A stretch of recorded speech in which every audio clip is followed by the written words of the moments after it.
Welcome to the Humanized podcast, all about personalizing your health. I am your host, Rebecca Kelly, and today I'm so excited to have Brendan Vermeire here. Today's subject is oat organic acid testing, and I can't wait to hear more about this. But before I introduce Brendan, I want to remind everyone to subscribe to get all of our variety of casts in audio, video, and transcription at humanizedhealth.com.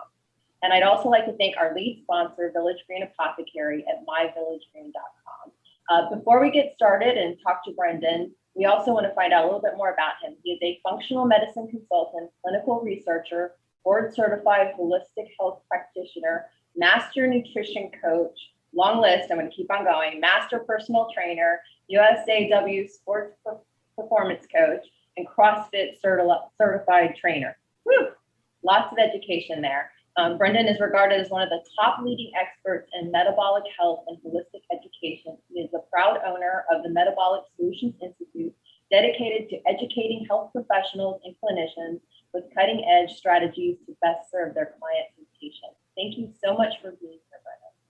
Well, thank you for having me, Rebecca. I love getting to have these conversations, and it's a little bit cut off here, but it says the greatest medicine balls teach people how not to need it. And I really live by that, because I really believe that we have to educate and empower our clients, our patients, our friends, our family, the world, to really evoke more of a self-healing movement where people are empowered to advocate for themselves and transcend their greatest health struggles. So I think this is where a lot of the magic and healing happens, and I really appreciate the opportunity. So excited. Thank you so much. Well, most people have never heard of organic acids test or oat test. So I just want to launch right into it. What can you tell us that typical medical tests don't? Absolutely. So lab testing is a subject near and dear to my heart. I really have built my whole career around lab testing. It started back when I was a personal trainer and nutritionist, where at that point in my career, I was primarily working with clients that were suffering from a lot of what I call the standard American metabolism.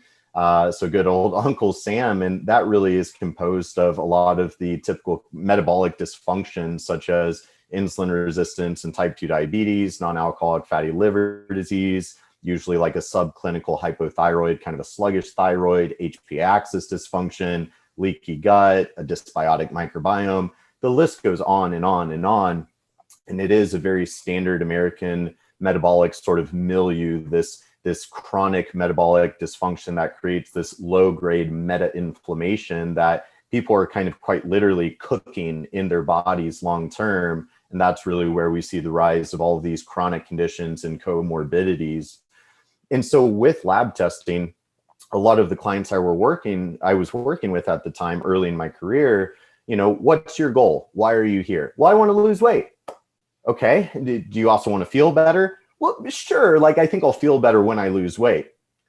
Okay, cool. And, you dig for their why. And, well, how do you want to measure progress along this journey? Well, the scale, I want to lose 30 pounds in the next 3 to 6 months. And right. So you have to reverse engineer that. And this is where, even as a young and new professional, I knew the toxic psychology that scale and just pure body weight really induces. And it can very quickly dismantle all the behavior modification that a client is so tenaciously trying to integrate into their life. And so from day one, I was like, no, we're not using the scale to measure progress. We're going to measure your body fat using a $10,000 body fat scanner. We're going to use VO2 testing to measure your respiratory quotient, your gas exchange for cardiac output and basal metabolic rate. And we're going to use lab testing. And so it really started with good old fashioned blood work, blood chemistry, no different than you might go do through your conventional healthcare provider for just general health monitoring. So it was during that time I started getting exposed to some of these other more kind of exotic lab tests, whether it was a salivary cortisol DHEA profile, food sensitivity testing, and that launched me into this whole world of functional lab testing, which I dove headfirst in. I climbed to the top of that industry. I've trained hundreds and many, many practitioners, doctors. And with functional lab testing, it's an exploding market. There's a test for everything.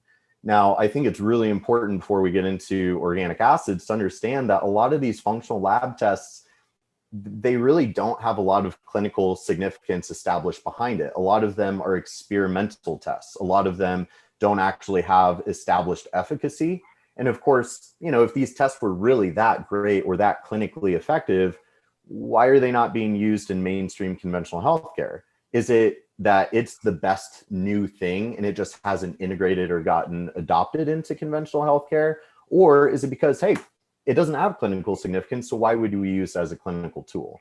So I say that to sort of illustrate why I love organic acids so much, because out of all the functional tests, I think it really stands out as it has probably the most science behind it out of everything outside of blood testing.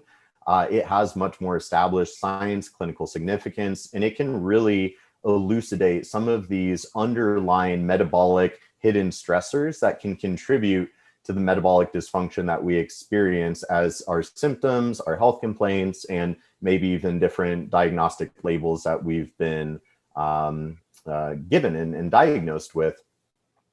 So with organic acid testing, it originally was a technology used in conventional healthcare, and the original purpose was to detect for basically inborn errors in these genetic mutations that could cause severe life-shortening diseases in young people, such as maple syrup urine disease is kind of one of the main ones. And it has a funny name, but it's actually a very horrible genetic disease that causes mortality usually before the age of 3. So that was the original purpose. But once we started realizing, well, hey, we can measure these organic acids, these metabolic metabolites in the urine, and what else can we measure? So that original technology has been expanded upon by a lot of different scientists around the world. And this has given rise to these functional organic acid profiles that are more elaborate, more sensitive, and looking at other metabolic characteristics that reflect dysfunctional biochemistry and dysfunctional metabolic systems. So depending on, there are multiple organic acid tests on the market, multiple laboratories have their own unique test. So the markers are slightly different from panel to panel, but they do have more in common than anything. And the way that I describe the organic acid test is typically as a microbial burden and toxicity load type of assay. So whereas like your conventional blood chemistry is more an accurate reflection of your physiology, how are your organs working? How is your glucose regulation? What are your lipids doing to make sure that there's no tissues, no organs that are dysfunctional? Organic acid testing is a very sensitive way that we can look at things such as bacterial or fungal overgrowth within the GI tract, which is actually a really hard thing to test for. These days, there's a huge sort of obsession with stool testing and using this experimental PCR technology, which really hasn't been strongly validated yet.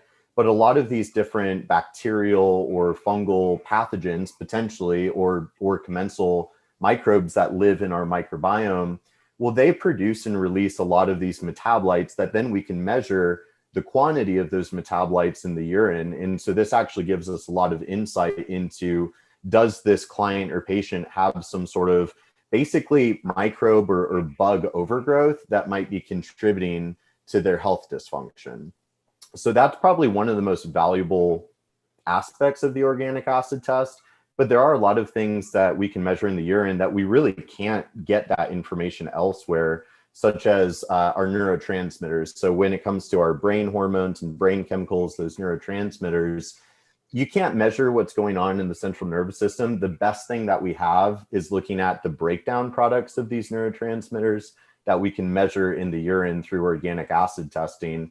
So we look at actually mitochondrial function, detox capacity, glycolytic capabilities of how we're regulating and converting blood sugar, ketone and fatty acid oxidation. So how well can this person utilize fat as a fuel source, as well as different types of genetic markers and other kind of more lucrative things like oxalate metabolism. So this is why, to more simplistically describe it, I really say microbial burden and toxic load.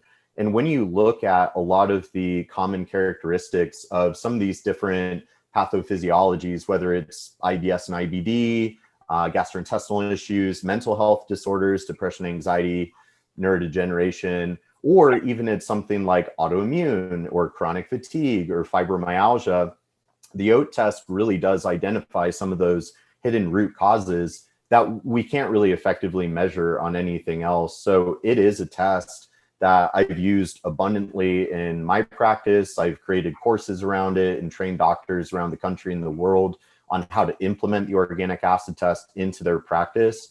And so where I really recommend people consider it is any type of gut-brain axis disorder. So anybody that has GI issues, whether that's mild IBS or just bloating or diarrhea, constipation, so on and so forth, and any sort of mental health. So gut issues, mental health issues, chronic pain, chronic fatigue, fibromyalgia, autoimmunity. If somebody resonates with those demographics, I absolutely recommend running an organic acid test. It's a inexpensive, at-home, non-invasive urine test that could potentially identify some root cause contributing factors that, when addressed effectively, could very much change the life of that individual and change the course of their health and their disease states and their diagnostic labels, and really empower them to overcome that and re-achieve vital, vibrant health again. So I think it's a very valuable assay. Wow, Vernon, that's pretty amazing. Certainly argue for adding that to our list of things to add to our whenever we get reviewed and look at our health. Thanks, Brendan. Those are really valuable insights. Brenda Vermeire can be found at www.metabolicsolutions.llc.com. And let me remind you to subscribe and get access to all Humanized videos, podcasts, and transcriptions from all of our thought leaders on personalized health at humanizedhealth.com.